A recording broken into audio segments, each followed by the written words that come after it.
Hello, I'm R.A. Spratt. I write and perform this podcast. If you'd like to support the show, I'm a children's author, so you can buy a book by me, or you can buy me a coffee by going to buymeacoffee.com/storiesrasprat. It's an easy way to make a small thank you gift to the show so I can keep kicking this can down the road. The podcast directory you're using right now should have a link to my Buy Me a Coffee page in the show notes, or you can type it into your browser. That's buymeacoffee.com/storiesrasprat. All contributions are gratefully appreciated.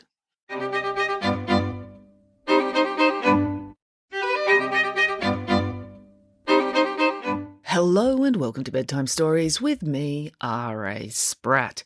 All right, before we get into it, what's happening here? I finally finished the last of the edits. When you edit a book, there's many stages to the process. You hand in a rough draft, and then you get structural notes, and then you get copy edit notes. And I think I'm down to like the almost last stage of a proofreader's going to go through and correct the last of my spelling that no one else has picked up.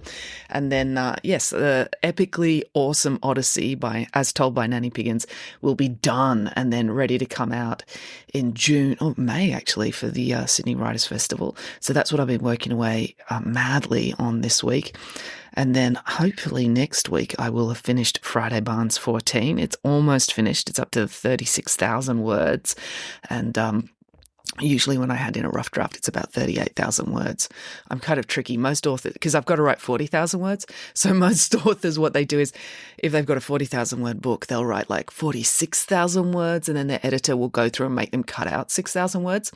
But I have no spare time because I do this and I have I have two teenage kids and I'm traveling all the time. So my cunning plan is I always write my books slightly short, and then if the editors want me to make any changes, they have to be additions, not subtractions. And that sort of saves me time because there's nothing worse than writing 6,000 extra words. I need to cut them out. So anyway, that's what's going on in my life with my work. Now, I can't remember if I mentioned it last week, but anyway, it was the potato races at the Robertson show on the weekend, which is a big deal for me because I sponsor the girls' race.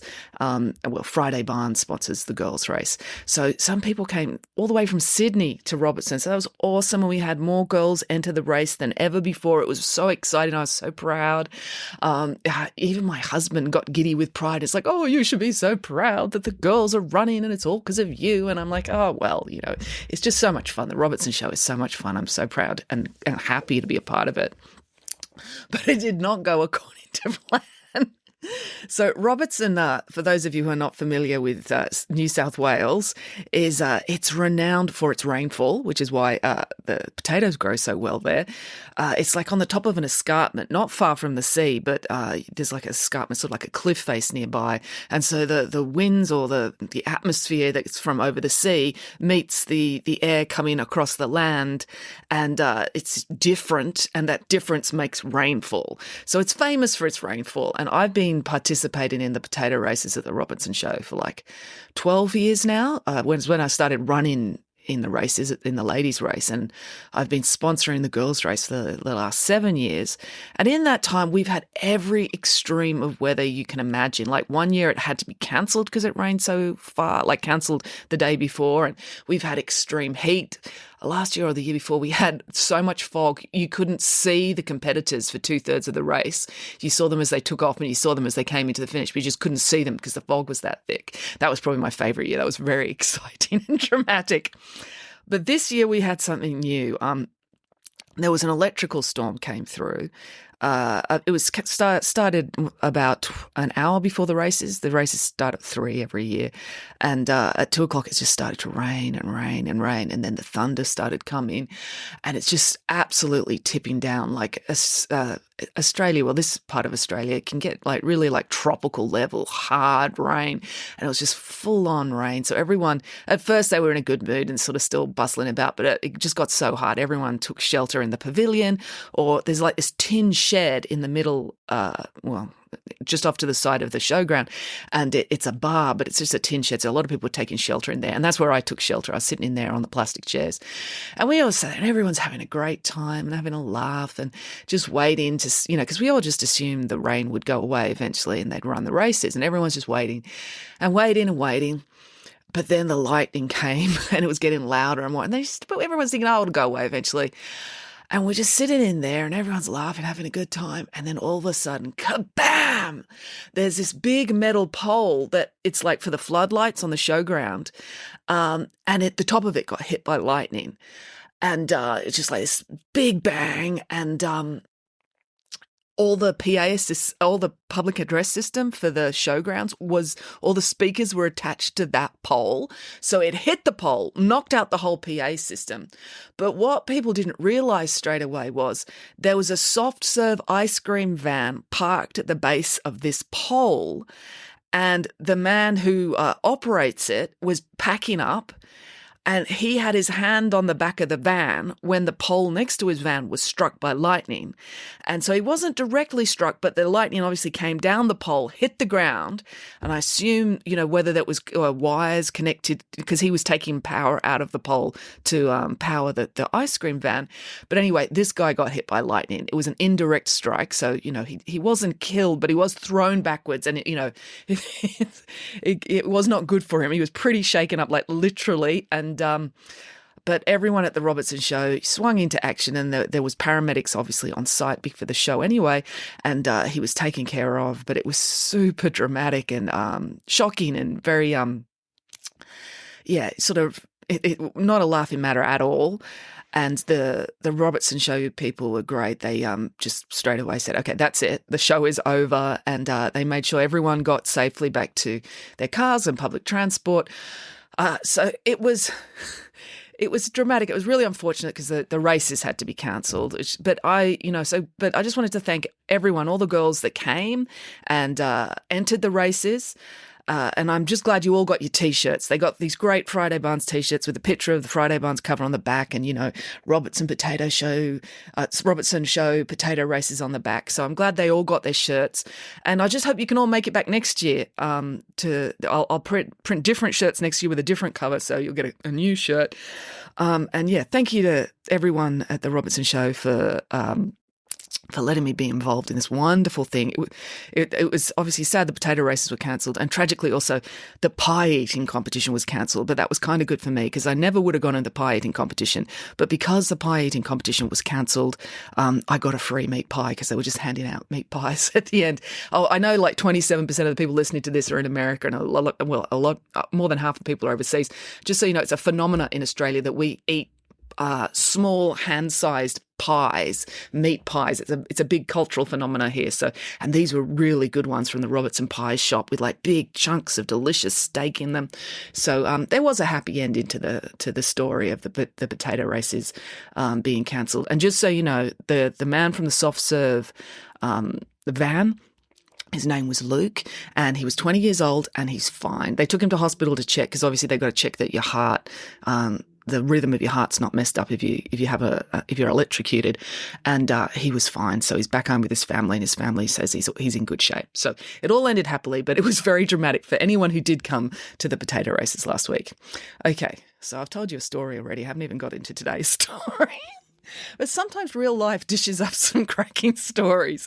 I was thinking about it as I was driving home because over the Christmas holidays, I flew out to England to pick up my daughter. She was in England and she's a bit scared of flying, so she wanted someone to fly home with her.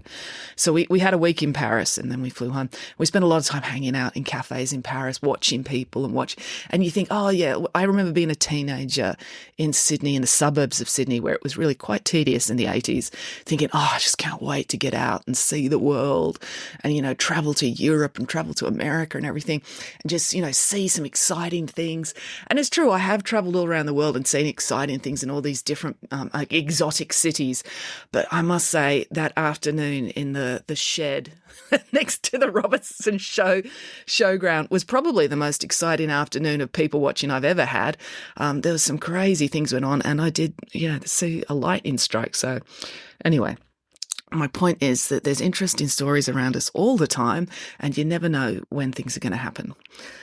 So let's have today's story. We started off with the story of Odin and how he lost his eye last week. And I teased that this week I would be telling the story of what he did with his wisdom, his newly gained wisdom, because when I was reading up on Norse mythology to research, which story to do, and I just couldn't believe it when I read what he did with his newfound wisdom. So I thought, I have to make that into a story for you guys. So that's what I've done. So with no further ado, let's get into it. What Odin did with all the wisdom in the world, according to Nanny Piggins. Derek, Samantha and Michael hurried home from school the next day to hear the rest of the story about Odin. Nanny Piggins had already baked a massive batch of tiggerkaka, also known as tiger cake, because it is striped and not because it contains tiger, and that tiggerkaka was waiting for them on the kitchen table so they could enjoy appropriate Scandinavian snacks while listening to the tale. After eating 2 extra-large family-sized tiggerkakas herself, Nanny Piggins resumed the story. So, when we left off last time, Odin was feeling like a bit of a ninny-hammer. He'd swapped out one of his eyes for a drink from the spring of knowledge. Now that he was supremely wise, he realised that it was a silly trade to make, and there was no takesies-backsies because his eyeball was at the bottom of the incredibly deep spring and scuba diving had not been invented yet. Poor Odin, said Michael. Yes, agreed Nanny Piggins. It must have been very strange for him to go from just being a regular king of the gods to suddenly having all the knowledge of the world uploaded into his head. That's a lot of thoughts to process. I know I often need to lie down with a cup of hot chocolate and a damp flannel over my eyes after watching a really good episode of The Young and the Irritable because there is so much new information to assimilate. I imagine it was a similar experience for Odin, because of such a large volume of wise things that he suddenly knew, like never stick your hand in a Wellington boot if you see a cobweb at the top, never put a cashmere sweater in the dryer, never trust a person who puts beetroot in chocolate cake. And that was just the tip of the iceberg. So much tremendously important knowledge. It was hard to know what to do with all the information. Then suddenly, one crucial piece of information rushed to the front of Odin's mind, and he instantly knew that this was much more important than any other concern in the universe. Was it the cure to the common cold? Asked Derek. No, better, said Nanny Piggins. Was it the solution to world peace? Asked Samantha. No, even better, said Nanny Piggins. Was it how to choreograph a really lovely ballet? Asked Boris. No, although that does sound lovely, but this was lovelier still, said Nanny Piggins. Odin suddenly knew the location of the lost cake. The lost cake, said Derek. Is that a metaphor, like a piece of learning that was written on stone that looked like a cake? No, the lost cake was a real, actual cake, said Nanny Piggins. You see, many years earlier, Odin had a wonderful, magically delicious cake that was more delicious than any other cake in the heavens or the earth. Oh, lucky Odin, said Boris. Indeed, said Nanny Piggins. But someone stole it. Oh, cried Boris. How mean! Who? Asked Derek. Was it one of your relatives? Asked Michael. Michael Green, exclaimed Nanny Piggins. My sisters, and a great many of my other relatives, may be evil, and particularly morally bankrupt in the presence of cake, but they do have principles. They do? Asked Samantha. Oh, yes. To steal a cake is the cruelest crime imaginable, said Nanny Piggins. But you steal cake all the time from the Slimbridge Cake Factory, Michael pointed out. I do not, exclaimed Nanny Piggins. I liberate cake from the Slimbridge Cake Factory. It's for the cake's own good. I'm doing it a public service. How do you figure that? Asked Derek. Well, a cake's whole purpose is to be eaten, said Nanny Piggins. And no one enjoys cake more than me. So being eaten by me is what's best for the cake. But what about the people who don't get to eat the cake because you ate it? Asked Derek. Well, humans are always trying to cut calories and lose weight, said Nanny Piggins, so they should be grateful. I'm protecting them from the cake. Their bodies can't handle it like mine can. Really, I'm performing a vital public service. I don't think the people who own the factory see it that way, said Michael. They might make a fuss about their lost earnings and drop in share price after I've paid a little visit to the factory floor, but that's just bluster. They're proud to create a cake of such high caliber that it causes an otherwise rational pig to totally lose her mind and loot their entire factory. Okay, if you say so, said Samantha. Anyway, don't distract me, said Nanny Piggins. We must continue the story.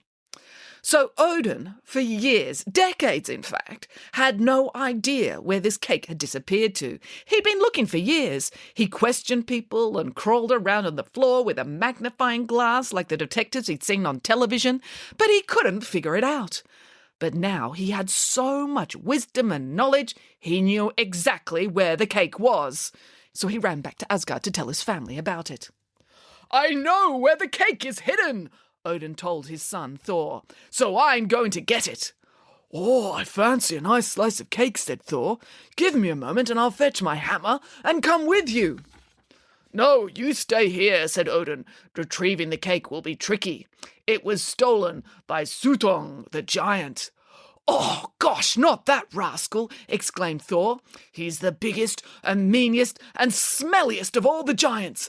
Bashing him about the head with my hammer would be just the thing." No, that won't work," said Odin. "The cake is hidden deep in the tunnels under Suttung's castle, where it is locked away and guarded all day and all night. Bashing things with a hammer will not help. Rescuing the magic cake will require trickery." "You just don't want to share," said Thor grumpily. "Do as I bid," ordered Odin. "Fine, whatever," sulked Thor. "But watch out for my return," said Odin. "When a big white eagle comes to the gates of Asgard, let it in, for that eagle will be me, Odin." "What if another giant white eagle turns up while you're away?" asked Thor. "It won't. It's not like there are flocks of giant white eagles flying around," said Odin. "Huh, if you say so," said Thor, still sulky about the cake. "Was it a tigerkaka?" asked Boris, as he shoved another slice of tigerkaka in his mouth. "I don't know," said Nanny Piggins. "The story doesn't specify, but you can imagine that if you like." "I think tigerkaka would be the easiest type of cake for us to imagine," said Derek, "since it's the type of cake we have in our mouths." "Then that would be wise," said Nanny Piggins. So back to the story. Odin took off his kingly robes and his kingly crown. "So he was naked?" asked Michael. "No," said Nanny Piggins, "because he then dressed up as a peasant in worn boots and a ragged cloak." "They really liked playing dress-ups in the ancient mythology days, didn't they?" said Samantha. "Well, there was no television or internet," said Nanny Piggins. "The poor things must have been desperate for entertainment." So Odin set out. He walked across the mystical plains of the mythological world to the land of the giants. Odin knew he would never get into Suttung's castle without assistance, so he didn't go straight there. Instead, Odin went to the castle next door, the castle which belonged to Suttung's brother, Boj. Boj was also a giant, and he was a farmer. Giants loved eating, so they need a lot of produce to make a lot of food. But Boj was too lazy to work on the farm himself, so he kept 9 slaves and made them do all the work. "Oh, what a meanie," said Boris. As Odin approached Bog's farm, he saw the slaves working in the fields. The slaves were half giants themselves, so 3 times the height of a mortal man. They were harvesting wheat with their scythes, but the scythes were blunt, and it was hard work. "You need to sharpen your blades," said Odin. "It will make it quicker to do your work." "Oh, we're not allowed to sharpen in stone," said a slave. "Bog doesn't like us having sharp scythes, in case we do ourselves an injury. Giants are mean, horrible killers, but they do take occupational health and safety rules surprisingly seriously." "But if your scythes are sharp, cutting this wheat would be much easier work for you. I'll tell you what, I'll lend you my sharpening stone." With that, Odin took out his own sharpening stone from his pocket, and it glistened in the sunshine. The slaves gasped in wonder. "Crikey, that's a magical sharpening stone," one exclaimed. "Indeed it is," said Odin, "and you can keep it if you can catch it." With which Odin threw the stone high up into the air. The slaves all rushed forward to catch it and bashed into each other. Then the stone came down and bonked one of them on the head. Then they all tried to grab it, but because they were all bumping into each other, they all kept missing and bopping each other on the nose with their fists instead. Then, once they had their hands on it, they still kept fighting. Now they were fighting over who was going to use the stone first. It became a huge brawl. They were bopping each other on their head with the handles of their sides and poking each other in the eye and giving each other nipple cripples. In next to no time, they all had terrible injuries and had to stagger off to the nearest emergency room. Did they have emergency rooms back in the ancient Norse times? Asked Derek. Oh, yes, said Nanny Piggins, particularly in the area where the giants lived. They were very injury-prone. Apart from all the fighting, they were giants, so they kept banging their heads on door frames and light fittings. Now that the slaves were gone, Odin went to Bog's castle and knocked on the front door. What do you want? Asked Bog. I hear you're looking for a new worker, said Odin. What? Said Bog. All your slaves had been admitted to hospital with serious head injuries, said Odin. Really? Said Bog. That would be right. They're a bunch of no-good rascals. Now I'll never get the harvest in before winter comes. I'll tell you what, said Odin. I will harvest the crops for you. You? But you're only one small man, said Bog. You can't do the work of 9 half-giants. Let me try, said Odin, for if I don't succeed, then you can put me in your storage larder and eat me in the long winter. But if I do succeed, then in exchange all you have to do is give me one boon. Oh, all right, said Bog. I suppose there's nothing to lose. Either way, I get to eat. Deal! So they went out into the fields, and Odin set to work, and it was miraculous. Odin worked all day from sun-up to sunset, never slowing down and never taking rest breaks. Bog didn't even have to help, so he just lay down and watched. It took Odin several days, but eventually the whole crop was harvested. Wow, said Bog. I'm a giant and therefore not very good at praising people or being nice, but I have to say that was really impressive work. Thank you, said Odin. Now you must give me my one boon. Oh, whatever you want, said Bog. In exchange for harvesting your crops, I want you to help me break into your brother's secret cake vault that lies hidden underground in a cavern deep beneath his castle. What? Cried Bog. I can't do that. He would be so cross. He loves his secret cake vault. He especially loves the cake in his secret cake vault. But you promised me a boon, said Odin, growing up to his full height and glowing like the god he was. You shall not break your promise. Bog fell into a trance. I shall not break my promise, he repeated. So Bog led Odin to his brother's castle, let him inside using the key that only the family members knew about that was hidden under a pot plant by the front door, then led Odin down many staircases and along many winding corridors until they came to the deepest point beneath the castle. And at the end of this long last passageway there was a thick steel door. The magic cake lies behind that door, said Bog, still in a trance. But the steel is thick, and the stone around it is hard. You will never be able to break the door down. I'm not going to break the door down, said Odin. I didn't swap my eye for all the wisdom in the world in vain. I know a better way. Are you going to call a locksmith? Asked Bog. No, said Odin, producing a drill from his pocket. You were going to drill a small hole in the door for me. Okay, said Bog, still in the trance. Now, obviously, there was no electricity back in the Norse mythology days. Well, there was, but it was in the form of lightning, and while Thor could command lightning to strike with a blow from his hammer, he couldn't command lightning to operate a hand drill.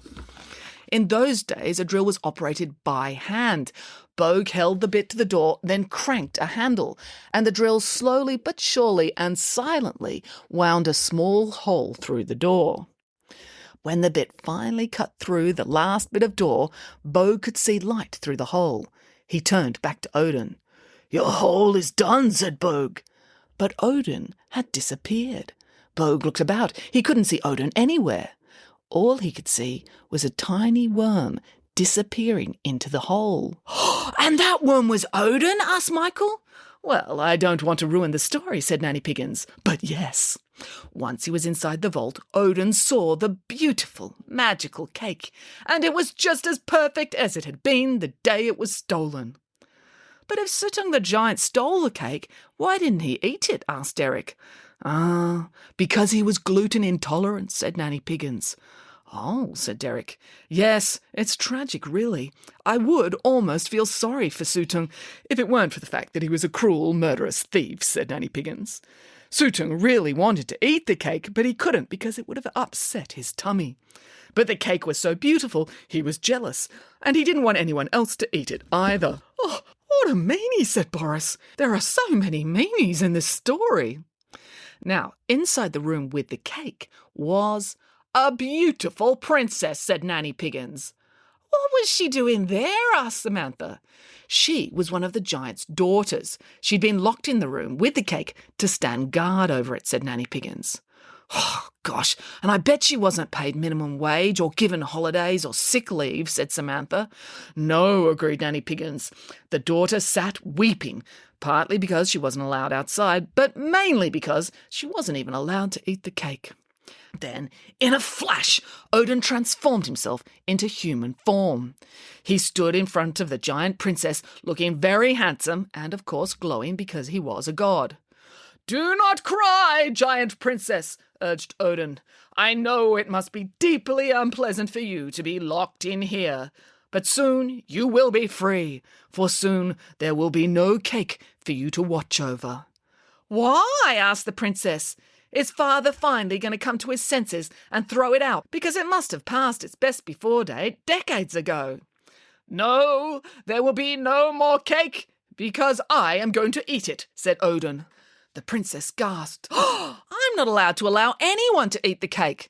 "Oh, please," said Odin, "just one bite." The princess looked at Odin. He was very good-looking, and as you know, it's very hard to say no to good-looking people, which is why Hollywood actors are always getting in trouble. "Pretty please," urged Odin, smiling his most handsome smile. "Well, no one will notice one bite," conceded the princess. "Okay." So Odin picked up the cake, opened his mouth to take one bite, and shoved the whole cake in there, jamming the entire thing, and it was quite a large cake, all the way into his mouth until his cheeks were swollen full of cakey goodness. "Hey, stop that! Thief! Thief!" cried the princess, running forward to bop Odin on the head. "I told you I'd only take one bite," said Odin, which was true. He'd only taken one bite. It just happened to be an enormous one. Then, before the princess could get to him, Odin disappeared in a flash. And now there was nothing except a big white eagle flapping about the room. "Yeah, but that was Odin, wasn't it?" cried Michael. "Well, yes, of course," said Nanny Piggins, "but the princess wasn't to know that. You don't expect a god to burst into a cellar you've been locked in, let alone a god who can transform himself into worms and birds." Next thing, the door burst open as her father, Suttung, the king of the giants, rushed in to see what she was yelling about. And as soon as the door swung open, the eagle flew out, swooped up the corridor, up all the staircases and out into the sky, and then back to Asgard, where Thor let him in the front door, having retrieved his cake. The end. Time for bed. So Odin gained all the knowledge of the world by plucking out his own eye, and the first thing he did with that power was to steal back a cake from someone who'd stolen it from him decades earlier, said Derek. Exactly, said Nanny Piggins, which just goes to show he had his priorities straight. But he could have used his knowledge to create world peace or cure disease or do anything, said Samantha. What's your point? Asked Nanny Piggins.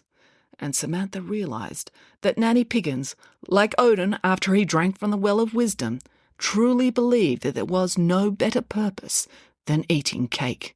And that's how she knew her nanny was the wisest pig in the entire world. And she hadn't had to pluck out one of her eyes to get that way. The end. All right. Well, I hope you liked that story. That was fun.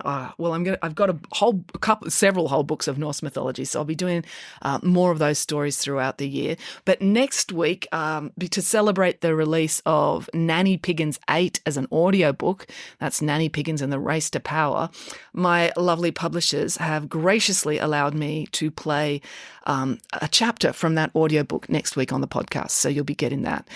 And that's a fun book. And if you want to get the audiobook, it's like 5 hours and 9 minutes of me reading Nanny Piggins stories. So it's definitely worth getting from all the different places you can buy and download audiobooks. Okay, well, that's it for now. Thank you for listening. And until next time, goodbye.